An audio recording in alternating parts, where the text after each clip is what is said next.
kù dédé àsìkò gbogbo bí tẹ́ ti ń gbọ́ mi lé lóko tàbí lẹ́yìn òde ẹ jẹ́ kí a gbàdúrà. Bàbá ayérayé, olùfẹ́ wa wọn, aláàánú, olùpamọ́ wa, olùràpadà wa, ṣe yín lọ́ba fún àánú àtọ́jú rere ńlá láti àrígbà láti túrí ọjọ́ kẹta nínú ọdún tuntun.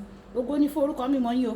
Àṣeyín lọ́ba ọlọ́run ìyanu, nítorí ẹ ò ṣe ohun tuntun nínú ayé wa nínú ọdún tuntun yìí. Ògo ní fún orúkọ mímọ́ yín. Ọ̀rọ̀ tí a gbọ́ lè ní yóò ṣe ayé àti ọkàn wa ní rere, nítorí tí a gbàdúrà lórúkọ Jésù Kristi Olúwa wa. Àmín. Àmín ní orúkọ Jésù. Ìwé ọ̀run ṣíṣí tí a ti ọwọ́ olùṣọ́ àgùntàn yín náà kọ Adéjàre Adébóyè kọ. Èní ọjọ́ ẹtì ọjọ́ kẹta oṣù kìíní. Àkòrí tí a ó gbéyàwó sọ pé ohun gbogbo jẹ́ ọ̀tun apá kìíní. Àmú àkọsórí wa nínú ìwé ìfihàn orí ìkọkànlélógún ẹsẹ̀ ìkarùn-ún. Ìfihàn orí ìkọkànlélógún ẹsẹ̀ ìkarùn-ún. Ẹni tí ó jókòó lórí ìtẹ́ náà sì wí pé, kíyèsí, mo sọ ohun gbogbo di ọ̀tun o. Ó sì wí fún mi pé, kọ̀wé rẹ̀, nítorí ọ̀rọ̀ wọ̀nyí òdodo àti òtítọ́ ni wọ́n. Nígbà tí a mú bíbélì kíkà wa nínú ìwé àìsáyà orí ìkẹtàléníogójì ẹsẹ̀ ìkejìdínlógún títí dé ẹsẹ̀ ìkọkàndínlógún. àìsáyà orí ìkẹtàléníogójì ẹsẹ̀ ìkejìdínlógún títí dé ìkọkànléníogún. Ẹ má ṣe rántí nǹkan ti ìṣáájú mọ́ o, àti nǹkan ti àtijọ́. Ẹ má ṣe rò wọ́n o. Kíyèsí, èmi yóò ṣe ohun tuntun kan o. Nísinsìnyí ni ó wù jáde o. Ẹ̀yin kì yóò sì mọ̀ bí o. Lóòótọ́, èmi yóò la ọ̀nà kan nínú aginjù àti odò ní aṣálẹ̀. Wàyí ẹ tẹ́tí bẹ̀rẹ̀ jẹ́ láti gbọ́ ohun tí olùṣọ́ àgùntàn yín náà kọ Adéjàre Adébóyè ní fún wa ní èní ọjọ́ ẹtì. Jésù jẹ́ ògbóǹtarìgì nínú sísọ ohun gbogbo di titun. Fún àpẹẹrẹ, nígbà tí wáìnì tán níbi ìgbéyàwó ní Kánà àti Gálílì, kò sọ omi di wáìnì nìkan o. Wáìnì titun náà dùn o. Ó dùn ju èyí tí wọ́n ti ń mu tẹ́lẹ̀ lọ. Nígbà tí Jésù dé síbẹ̀, ó fún wọn ní ìrírí ọ̀tun. Gómìnà ayẹyẹ náà fi òǹtẹ̀ lù ú nínú ìwé Jòhánù orí ìkejì ẹsẹ̀ ìkíní dé ìkẹwàá. Jésù yóò ṣe bẹ́ẹ̀ gẹ́gẹ́ fún ọ nínú ọdún yìí ní orúkọ Jésù. Àmín. Jésù lè fún ọ ní ìbẹ̀rẹ̀ tuntun. Ìwé Kọ́ríńtì kejì orí ìkarùn ẹsẹ̀ ìkẹtàdínlógún sọ pé bí ẹnikẹ́ni bá wà nínú Kristi, ó di ẹ̀dá tuntun. Ohun àtijọ́ ti kọjá lọ, ohun gbogbo di ọ̀tun. Ohun gbogbo tí Ọlọ́run ń béèrè fún ni kí o yọ̀ǹda gbogbo ayé rẹ fún un nínú ọdún tuntun yìí.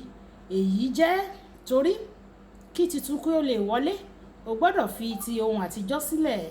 Nígbà tí Jákọ́bù bẹ̀rù láti pàdé arákùnrin rẹ̀ Ísọ̀ lẹ́yìn ọ̀pọ̀lọpọ̀ ọdún, ó ní ìbápàdé àtòkèwá tí ó yí orúkọ rẹ̀ àtijọ́ padà sí titun, Ísírẹ́lì.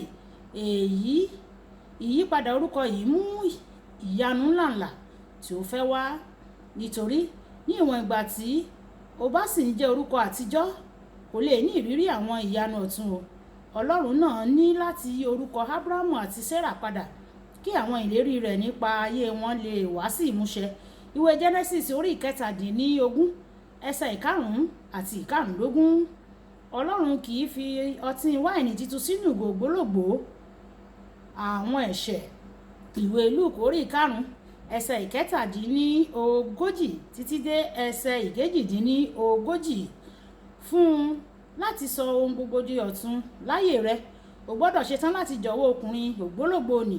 O gbọ́dọ̀ jọ̀wọ́ àwọn ìrònú rẹ àtijọ́ kí o bá lè gbà á, kí o sì lè tẹ̀lé àwọn ìdarí rẹ o fún ayé rẹ. O gbọ́dọ̀ jọ̀wọ́ àwọn iṣẹ́ rẹ àtijọ́ kí àṣà tuntun kí ó lè wọlé. Nígbà tí ó tó àkókò fún Ọlọ́run láti fa àwọn kèfèrí sọ́dọ̀ ara rẹ̀, Ọlọ́run fún Símónì Pétérù ní ìṣípayá kan láti yí ìrònú àtijọ́ rẹ̀ padà. Ó fi ìwé kan hàn án tó kún fún àwọn ẹyẹ àti ẹranko tí ó ń pè ní àìmọ́, pé kí ó pa wọ́n kí ó sì jẹ wọ́n. Ọlọ́run fẹ́ yí ọkàn rẹ̀ padà kí ó bá lè gba àwọn kèfèrí sínú ìjọ rẹ̀. Ìwé Ìṣe àwọn Àpọ́stélì orí ìkẹwàá ẹsẹ̀ ìkẹsàn títí dé ẹsẹ̀ ìkẹrìndínlógún. Ọlọ́run kò ní gbèdéke o. Ó lè sọ ohun gbogbo di ọ̀tun, ṣùgbọ́n ní ìgbà mìíràn ògbólógbòó àwọ̀ wa máa ń dènà rẹ̀ láti dá titun rẹ̀ sínú ayé wa. Olùfẹ́, bí o ṣe ń yọ̀ nínú jíjẹ́ tuntun ní ọdún yìí, sọ fún Olúwa kí ó ṣe àfihàn gbogbo ìrònú àtijọ́ rẹ tí kò sí dáradára, kí ó lè dènà gbogbo ohun ìrònú àtijọ́ rẹ tí kò dára, tí ó lè dènà èrò tuntun rẹ. Kí Olúwa kí ó mú kúrò, kí èrò tuntun kí ó lè farahàn nínú ayé rẹ. Kókó àdúrà. Bàbá, jọ̀wọ́ ràn mí lọ́wọ́ láti yà kúrò nínú àwọn ohun ògbólógbòó tó lè dènà láti ní ìrírí jíjẹ́ titun rẹ̀ nínú orúkọ Jésù. Ẹ jẹ́ á sọ pé bàbá mi, àní àwọn ohun ògbólógbòó tí ó wà nínú ayé mi tí ó lè dènà ohun ọ̀tun láti wọlé sínú ayé mi. Olúwa fún mi ní oore ọ̀fẹ́ láti yà kúrò nínú àwọn ògbólógbòó kí n kọ ọ̀nà àtijọ́ mi sílẹ̀ kí ohun tuntun kí ó lè wọnú ayé mi wá. Olúwa yóò sì fún wa ní oore ọ̀fẹ́ ní orúkọ Jésù. Olúwabùkọ́lá Ayako ní orúkọ mi. Ẹ máa bá mi like, ẹ máa share, ẹ máa comment nípa ẹ̀kẹ́ àwọn ènìyàn kí wọ́n lè jẹ àǹfààní ọ̀run ṣíṣí Yorùbá. A kú pọ̀pọ̀ ṣìṣẹ́ ọdún tuntun. Ó dàbọ̀.